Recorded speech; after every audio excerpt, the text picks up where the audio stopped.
हाँ जी, देखो जी, ये आपकी जन्म लगन कुंडली का चार्ट है।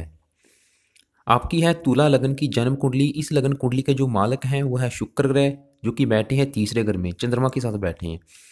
आपकी कुंडली की बात करें, काफ़ी ग्रह अच्छे भी हैं, लेकिन नेगेटिव बात क्या है, जो अभी नेगेटिव बात है वो ये है कि आपके ऊपर शनि की चल रही है साढ़े सती, जो कि पिछले तकरीबन 3.5 साल से चल रही है। क्योंकि देखो जी, चंद्रमा आपका धनु राशि में बैठा है, जो शनि का वर्तमान में गोचर है वो अभी मकर राशि में चल रहा है। माफ करना, आपके ऊपर देखो जी, अभी मतलब सिर्फ 1.5 साल की शनि की साढ़े सती बाकी है, क्योंकि 7.5 साल की होती है। तो चंद्रमा आपका बैठा है धनु राशि में, मतलब अभी फिलहाल 1.5 साल के बाद आपकी जो साढ़े सती है खत्म हो जाएगी। और ये पिछले मतलब साढ़े पाँच कितने देखो 7.5 साल होते हैं पूरे साढ़े सती के। यानी कि आपके ऊपर जो साढ़े सती है वो पिछले 6 साल से चल रही है। अभी आपके ऊपर सिर्फ 1.5 साल की बाकी है। और सबसे नेगेटिव बात क्या है, शनि आपका बैठा भी नीच का है। यहाँ पे देखो एक नंबर लिखा है, ये शनि की नीच राशि है, इसे मेष राशि कहा जाता है। जिसकी वजह से ये मेरे हिसाब से जो पिछला समय आपके ऊपर चल रहा है पिछले मतलब 6 सालों से, ये बिल्कुल सही नहीं है लग रहा है। क्योंकि साढ़े सती देखो जी, ये नुकसान देगी आपको, क्योंकि बैठा भी नीच का है शनि। दूसरी नेगेटिव बात क्या है, आपके ऊपर अभी राहु की महादशा भी चल रही है, जो कि 18 से चल रही है, ये 36 तक चलेगी।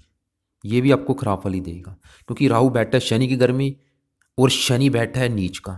क्योंकि राहु राहु का अपना कोई घर नहीं है, ये जिस राशि में बैठता है उसी के फलों को दिखाता है। तो चलिए बारी बारी बात करते हैं, सभी ग्रहों के बारे में बात करते हैं अच्छी तरह से। जो ग्रह आपके, क्योंकि अच्छे ग्रह भी बैठे हैं, सूर्य यहाँ पे बैठा है। तो उससे पहले थोड़ा सा आपको मैं बेसिक जानकारी दे दूं, ताकि आपको भविष्यवाणी समझने में आसानी रहे। देखो जी, टोटल कुंडली में 12 ग्रह होते हैं, और जो 12 ग्रह होते हैं वो किसी न किसी चीज़ के बारे में बताते हैं। जैसे कि ये पहला घर है, ये आपके शरीर के बारे में बताएगा। दूसरा घर आपके धन के बारे में। ये तीसरा घर है जो कि आपके छोटे भाई बहनों का है। ये है चौथा घर, जो कि आपकी माता मकान वाहन के बारे में बताएगा। ये पाँचवा घर आपकी संतान के बारे में। छठा घर आपके शत्रु रोग कर्जे के बारे में। ये सातवां घर आपकी पत्नी के बारे में बताएगा।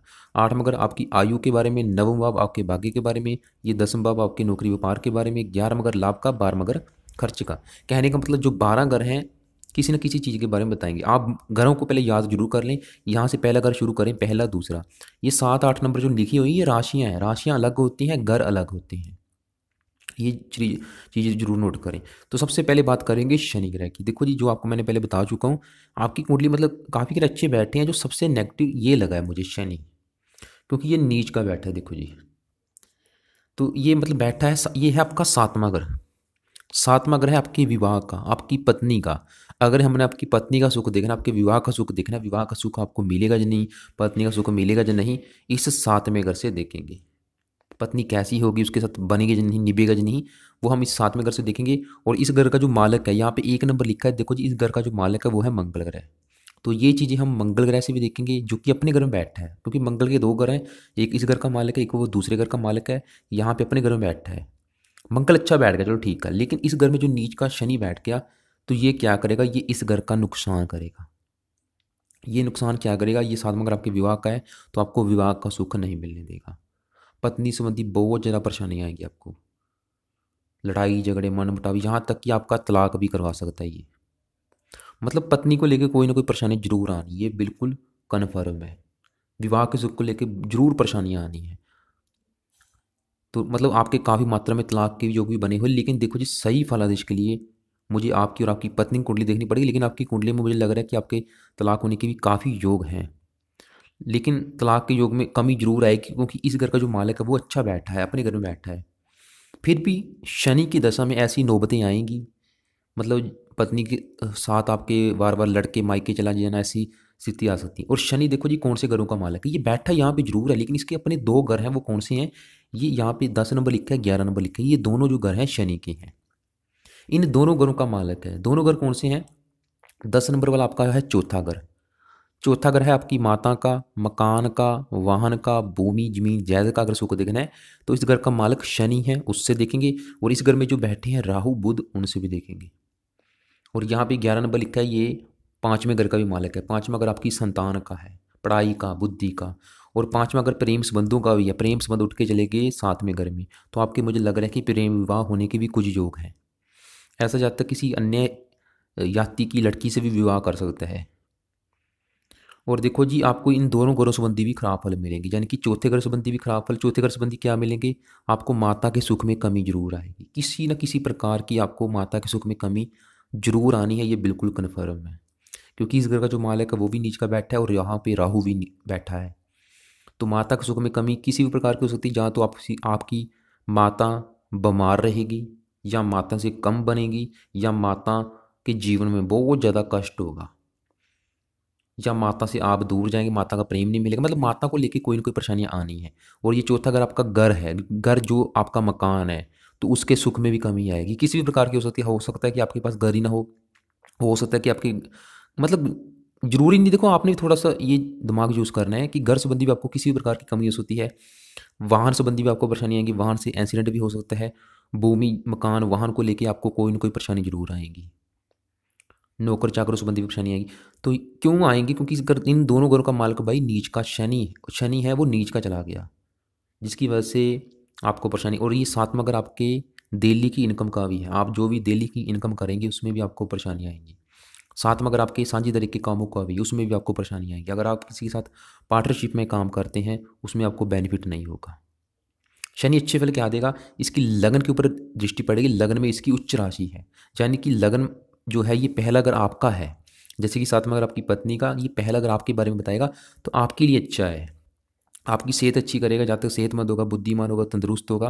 लेकिन आपकी पत्नी के मामले में वो आपको अच्छे फल नहीं मिलेंगे, माता के मामले में भी अच्छे फल नहीं मिलेंगे, और संतान के मामले में भी आपको अच्छे फल नहीं मिलेंगे। संतान संबंधी भी आपको परेशानी जरूर आएंगी, ये भी बिल्कुल कन्फर्म है, क्योंकि संतान के घर का जो मालिक है वो शनि है। तो अब सवाल है कि भाई इसके बुरे फलों से कैसे बचें? क्योंकि एक तो क्योंकि देखो जी, जो भी ग्रह होते हैं वो अपना जो भी अच्छा बुरा रिजल्ट कब दिखाते हैं, क्योंकि देखो कई ग्रह अच्छे हैं, जैसे कि आपका मंगल अच्छा है, गुरु अच्छा है, उन्होंने अच्छे फल देने हैं, लेकिन ज़्यादा अच्छे फल वो कब देंगे? जब उनका आपके ऊपर समा आएगा। समा मतलब उनकी आपके ऊपर महादशा आएगी। जैसे कि अभी महादशा किसकी है? राहु की। तो अभी आपके ऊपर जो बड़ा असर है भाई वो है राहु ग्रह का, क्योंकि एक तो राहु की महादशा चल रही है जो कि 36 तक चलेगी। 80% तो आपके ऊपर राहु का असर है, 20% राहु की अंतरदशा, उसका मतलब टोटली आपके ऊपर 100 जो परसेंट है वो राहु का असर है, और 7.5 आ गई, इसका भी मतलब पूरा 100% असर है आपके ऊपर। और ये शनि ज़्यादा कष्ट कब देगा? जब इसकी महादशा आएगी, अंतरदशा आएगी, जहाँ 7.5 आएगी, जहाँ डे आएगी। और 7.5 आपके ऊपर चल रही है भाई मेरे, जो कि पिछले 6 सालों से चल रही है, इसलिए ये शनि तो आपको मतलब जो चीज़ें मैं बता चुका हूँ ये बिल्कुल ही मतलब कम मात्रा में। चौथा, अगर आपका घरेलू सुख होता है, घर का जो वातावरण है वो भी अशांत रहेगा। तो अब सवाल है कि भाई बुरे फलों से बचे कैसे? बुरे फल तो आपको मैं बता चुका हूँ, इसके अलावा भी आपको काफ़ी बुरे फल मिलेंगे, लेकिन क्योंकि सभी इस वीडियो में आपको कवर नहीं कर पाऊंगा, तो आपको मैं मोटा मोटा यही कहूँगा कि इसको अगर सही करना है शनि ग्रह को, इसके ज़्यादा से ज़्यादा उपाय करने पड़ेंगे। एक तो आप क्या करें, लाइफ टाइम कम से कम नियम बना लें, इसका 2-3 माला मंत्र जब आपने लाइफ टाइम करना है। मंत्र है ओम शम शनिश्चराय नमः। दूसरी बात, हर शनिवार के दिन शनि मंत्र जाना है, तेल का दान करना है। तीसरी बात, इसका आप हो सके तो शनिवार का व्रत भी रखें, नहीं रख सकते इसके 1-2 एक्स्ट्रा उपाय करें, जैसे कि आप शनि कवच का भी पाठ करें। वैसे मंत्र जाप जरूर करें, मंत्र जाप, कवच का पाठ और मंदिर जरूर जाते रहें, ये तो जरूर करें काम। देखो जी, लाइफ कुंडली बहुत अच्छी है, मैं आपको बता चुका हूँ। सिर्फ ये दो जो आपके ग्रह है मुझे नेगेटिव लगे हैं, इसलिए इनको सही करें। एक तो 7.5 चल रही है, सफलता कैसे मिलेगी आपको? आगे बात करते हैं राहु ग्रह की, क्योंकि इसकी चल रही है भाई आपके ऊपर महादशा। एक तो बीच में देखो साढ़े सती पहले से चल रही है, और ऊपर से आ गई राहु की महादशा। तो ये तो मतलब समा आपके ऊपर जो चल रहा है मेरे हिसाब से बहुत ज़्यादा सही नहीं है, खराब रहेगा, संघर्ष रहेगा। तो राहु भी यहाँ पे बैठा है चौथे घर में, तो ये आपको चौथे घर संबंधी खराब फल देगा। लेकिन आपके लिए अच्छी बात क्या है वो आपको मैं बता दूं, राहु के पीछे क्या लिखा है? 29 नंबर, मतलब ये यहाँ पे एक बुजुर्ग अवस्था में बैठा है, बल कम है इसमें, जिसकी वजह से जो भी आपको ये बुरे फल देगा कम मात्रा में देगा। अच्छी बात है आपके लिए। तो यहाँ पे बुरे फल क्या देगा? देखो जी, ये है चौथा घर आपकी माता का, जो कि आपको मैं बता चुका हूँ, आपके माता के सुख में कमी आएगी। चौथा घर आपके मकान का, मकान के सुख में कमी आएगी। जो आपका घर है उसका सुख, उसके सुख में कमी किसी प्रकार की हो सकता है कि आपके घर घर ही ना हो, आप किराए के मकान में रहो। अगर होगा घर, तो घर संबंधी परेशानियाँ आएंगी, घर को लेके कोई ना कोई परेशानियाँ, कोर्ट के चक्कर लगाने पड़ सकते हैं, या वैसे कोई दूसरी परेशानियाँ आ सकती हैं। जो घर का वातावरण होगा वो सही नहीं होगा, घर में वास्तु दोष हो सकता है, घर में सांप निकलने, घर में चोरी हो जाना, घर में आग लग जाना, ये चीज़ें हो सकती हैं। जरूरी नहीं कि सभी चीज़ें, देखो आपको जो मैं चीज़ें बता रहा हूँ भाई मेरे, जरूरी नहीं कि सभी आपके साथ होंगी, कोई ना कोई चीज़ें परेशान कर सकती हैं। चौथा घर घरेलू सुखों का है, जो घरेलू ज़रूरतें होती हैं वो भी उनसे उनको भी लेके आपको परेशानी आएंगी। और ये राहु की 3 दृष्टियाँ इस घर के अलावा ये 8वें घर को देखेगा, बहुत ज़्यादा संघर्ष कराएगा, एक्सीडेंट करवा सकता आपका। इसलिए वाहन चलाते समय सावधानी बरतें। 10वें भाव को देखेगा नौकरी व्यापार संबंधी परेशानियाँ, पिता संबंधी परेशानियाँ, मान प्रतिष्ठा में कमी। 12वें घर को देखेगा खर्च कराएगा। अभी जो समय है राहु, क्योंकि ये मतलब ये कुछ भी कराता है डिले से कराता है, मतलब कई बार प्रयास करना पड़ता है तब जाके सफलता मिलती है। इसलिए दोनों ग्रहों के उपाय करने भाई जरूरी हैं बहुत ज़्यादा। अच्छी बात है कि राहु डिग्री कम लेके बैठा, लेकिन हमने फिर भी इसकी जो डिग्री है उसे कुछ जीरो करना है, मतलब इसको बिल्कुल हमने बलहीन करना है। उसके लिए क्या करना पड़ेगा, राहु के भी 2 3 माला मंत्र या रेगुलर करने हैं, करते रहने हैं। कब तक, जब तक इसकी महादशा है। दूसरा, इसका दान भी करना है। दान इसका सतनाजा है, जो 7 प्रकार के अनाज मिलके बनता है, उसका भी दान करना है। आपको मैं अलग से कुछ वीडियो भेजूंगा, शनि का मंत्र अब कैसे करना है, राहु का मंत्र अब कैसे करना है, सतनाजा कैसे दान करना है, वो जरूर देखना आप। और इन दोनों के मंत्र जाप बहुत जरूरी हैं, क्योंकि ये राहु भी आपको मतलब सफलता नहीं मिलने देगा। नौकरी व्यापार संबंधी परेशानियाँ, 10वां भाव नौकरी व्यापार का, माता मकान वाहन संबंधी परेशानियाँ। इसके अलावा संघर्ष कराएगा, खर्च कराएगा, मतलब बहुत ज़्यादा परेशानियाँ। इसलिए दोनों ग्रहों को सही करें। और सबसे बड़ी बात, इस ग्रह के साथ राहु ग्रह के साथ बैठा है बुध ग्रह। बुध भाग्यगर का मालिक है, और बुध ने यहाँ पे भाई बहुत अच्छे फल देने हैं।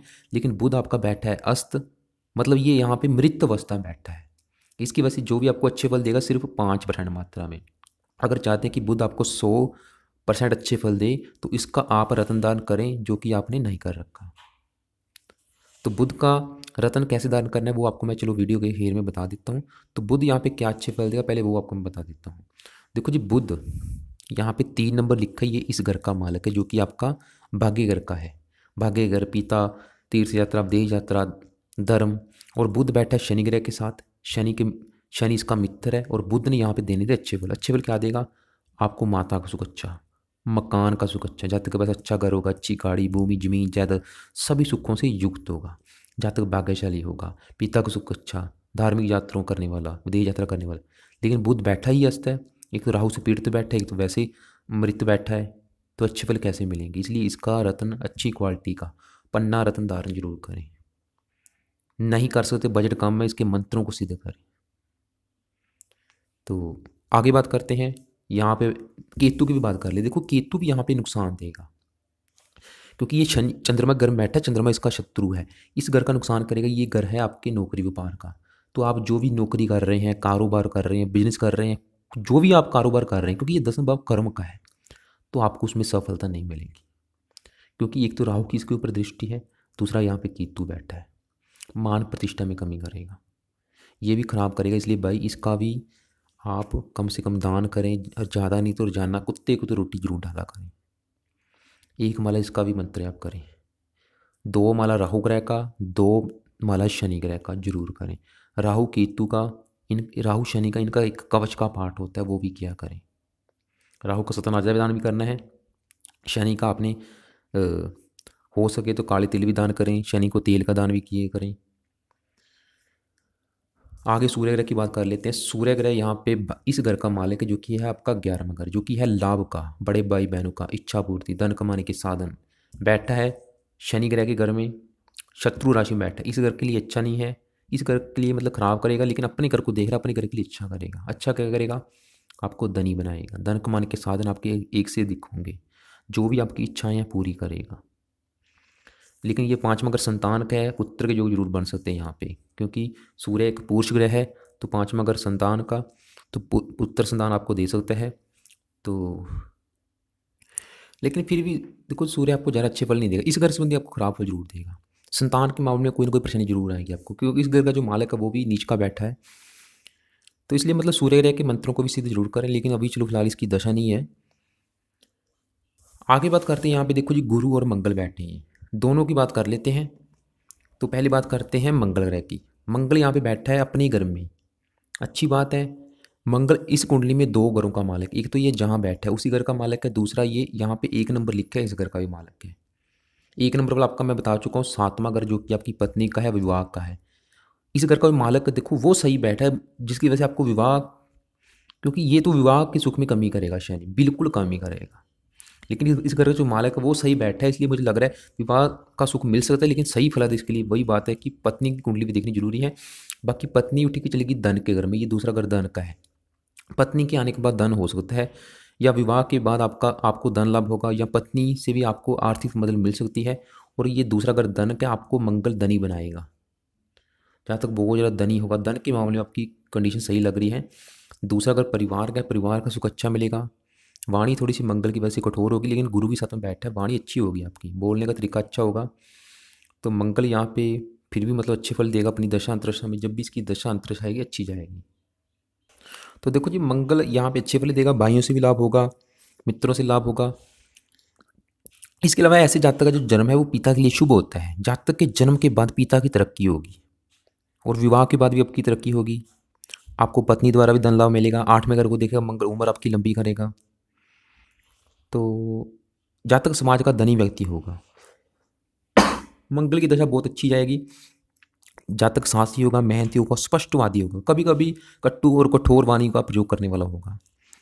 तो मंगल मतलब आपका अच्छा। पत्नी के मामले में फिर भी लग रहा है अच्छे फल मिलेंगे, लेकिन वही बात है कि पत्नी की कुंडली देनी फिर भी जरूरी, लेकिन इतना भी अच्छे फल नहीं मिलेंगे। भाई शनि नीच का बैठा है, पत्नी को लेकर कोई ना कोई परेशानी जरूर आनी है, बिल्कुल कन्फर्म है।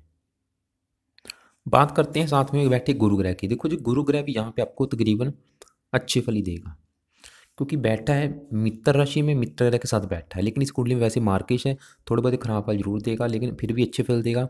गुरु यहाँ पे 9 नंबर लिखा है, ये तीसरे घर का भी मालिक है, और ये 6 नंबर लिखा है, इस घर का भी मालिक है। तो ये तीसरा घर है मेहनत का। मेहनत उठ के चलेगी धन के घर में, जहाँ तक अपनी मेहनत के बल पर जीवन में काफ़ी धन कमाएगा। जहाँ तक मेहनती होगा, बुद्धिमान होगा, और अपनी मेहनत के बल पर बहुत ज़्यादा धन कमाएगा। जहाँ तक स्पष्ट वक्ता होगा, भूमि धन मकान वाहन आदि सभी सुखों से वैसे युक्त जरूर होगा। तो इसके अलावा मंगल छठे घर का भी स्वामी जो कि शत्रु रो कर्जे का है, तो शत्रु के ऊपर भी आपका धन खर्च होगा, शत्रु रो कर्जे के ऊपर भी आपका धन खर्च होता रहेगा। साथ में गुरु मंगल की युति भी है, वैसे अच्छी रहेगी। तो और यहाँ पे देखो जी, गुरु की जो नवम दृष्टि है केतु के ऊपर पड़ेगी, जो कि गुरु की उच्च राशि है। तो नौकरी व्यापार के लिए अच्छा है गुरु की ये स्थिति, मतलब गुरु की दशा आपकी अच्छी जाएगी। तो चलिए आगे बात करते हैं शुक्र और चंद्र ग्रह की। तो यहाँ पे पहले शुक्र की बात करते हैं। शुक्र देखो जी, इस पूरी कुंडली का मालक है, ये तो लग्नेश है। ये लग्नेश मतलब ये पहला घर जो है ये आपका है। जैसे कि सातवां घर आपकी पत्नी का, चौथा घर आपकी माता का, ऐसे जो पहला घर है ये आपके बारे में बताएगा। तो पहले घर का मालक कौन है? शुक्र। तो शुक्र मतलब आपके बारे में बताएगा, क्योंकि ये 7 नंबर लिखा है पहले घर का मालक है। पहला घर आपका शरीर बनावट, शरीर की बनावट, आपका रंग रूप, आपकी सेहत, आपका स्वभाव, सर मस्तक, ये चीज़ें हम शुक्र से देखेंगे। शुक्र बैठा तीसरे घर में, वैसे गुरु ग्रह के घर में बैठा जो कि इसका शत्रु, फिर भी मतलब अच्छे फल ही देगा, क्योंकि योग कार्य ज़्यादा खराब नहीं करेगा, थोड़ा बहुत खराब जरूर देगा। शुक्र यहाँ पे 2 नंबर लिखा है, इस 8वें घर का भी स्वामी, लेकिन लग्नेश होने के कारण इसी अष्टमेश का दोष नहीं लगेगा। 8वें घर से 8वें घर में बैठा, उम्र आपकी लंबी करेगा। शुक्र पहले घर का मालक है, जातक बुद्धिमान होगा, सेहतमंद होगा, तंदुरुस्त होगा। शुक्र चंद्रमा की युति ऐसी मैंने काफ़ी कुंडलियाँ देखी है। ऐसे जातक जहाँ तो डांसर या संगीत कला या अभिनेता या साहित्य के प्रति विशेष रुचि होती है, चिकित्सा, इन क्षेत्रों से भी धन कमा सकते हैं। इनमें से कोई क्षेत्रों में आपकी रुचि हो सकती है। शुक्र बैठेगा भाग्यगर को, जहाँ तक भाग्यशाली होगा, धार्मिक होगा, परोपकारी होगा, धार्मिक यात्रा भी करेगा। तो शुक्र की दशा मतलब अच्छी जाएगी आपकी। धन कमाने के साधन आपके एक से अधिक होंगे। तो शुक्र भी मतलब आपको तकरीबन अच्छे फल देगा। बात करते हैं साथ में बैठे चंद्र ग्रह की। चंद्रमा तो देखो जी यहाँ पे बहुत अच्छे फल देगा, क्योंकि ये 10वें भाव का मालिक है, जो कि नौकरी व्यापार का है, बैठा है गुरु ग्रह के घर में, जो कि इसका अति मित्र है। तो चंद्रमा यहाँ पे आपको ज़्यादातर अच्छे फल देगा। क्या अच्छे फल देगा? देखो जी, ये छोटे भाई बहनों को करें ऐसे, क्योंकि शुक्र भी रहती है, चंद्रमा भी रहती है। आपको मतलब बहनों का सुख अधिक हो सकता है भाइयों के बजाय। बाकी आपको रति मित्रों से भी लाभ होगा। चंद्रमा यहाँ पे 10वें भाव का स्वामी, इसकी दशा भी बहुत अच्छी जाएगी। इसकी दशा में आपको जो भी आप नौकरी व्यापार कारोबार करेंगे उसमें बहुत ज़्यादा सफलता मिलेगी, क्योंकि अच्छी स्थिति में बैठा है। जहाँ तक, क्योंकि ये धर्म के घर को भी देख रहा है, जहाँ तक धार्मिक विचारों वाला होगा, परोपकारी होगा, ईमानदार होगा। इसके अलावा इसकी दशा तकरीबन अच्छी जाएगी। और साथ में शुक्र बैठा है देखो जी, ऐसे जब तक अभिनेता, फिल्म इंडस्ट्री कोई जुड़ा काम कर सकते हैं। तो देखो जी, ये था आपकी कुंडली का फल। कुंडली काफ़ी अच्छी है, लेकिन मेन चीज़ क्या है जो आपको मैं बार बार बता चुका हूँ, एक तो ये है कि एक तो आपके देखो 7.5 चल रही है पिछले 6 सालों से, आप ये जो नोट कर लें। और शनि आपको बिल्कुल कष्ट देगा, क्यों? क्योंकि नीच का बैठा है। दूसरी बात, राहु की महादशा चल रही है 18 से, जिसकी वजह से मुझे लग रहा है आपका ये दोनों ग्रह आपको मतलब खराब फल देंगे, इसलिए दोनों ग्रहों के मंत्र जाप दान जरूर करें। आपको मैं कुछ अलग से वीडियो भेजूंगा, वो जरूर देखें। शनि का मंत्र जाप कैसे शुरू करना है, राहु का मंत्र जाप कैसे शुरू करना है, राहु का दान कैसे करना है सतनाजा। और बाकी इस बुध ग्रह का पन्ना रत्न हो सके, अगर आपका बजट सही है, इसका रत्न पन्ना धारण जरूर करें। आपने पन्ना रत्न खरीद लेना है, इसे आपने चांदी में जड़वा के बुधवार के दिन सुबह के टाइम दान करना है, या 7:15 या 8:15 या 9:15 और इसे आपने शुक्ल पक्ष का जो पहला बुधवार आएगा उस दिन इसे दान करना है। राइट हैंड की सबसे छोटी फिंगर में इसे दान करना है। एक बार इसी रत्न को कच्चे दूध में गंगा जल में धो लेना है, बुध देव से प्रार्थना करनी है, उसका एक माला मंत्र करके आपने इसे दान कर लेना है। हजारों बेनिफिट है आपको इसके। बाकी देखो, शनि ग्रह के एक बार मंत्रों को सिद्ध कर लो, इसकी जो संख्या है उसे कंप्लीट कर लो, बाकी वैसे भी लाइफ टाइम करते रहो। इसके अलावा राहु ग्रह के भी मंत्रों को सिद्ध करके लाइफ टाइम करते रहना है, फिर देखो सफलता कैसे मिलती है आपको। बाकी जो भी आपके सवाल है लिख लेना, फ़ोन करके आप पूछ सकते हैं, और फ़ोन करने से पहले एक बार व्हाट्सएप पे ज़रूर पूछ लें आप।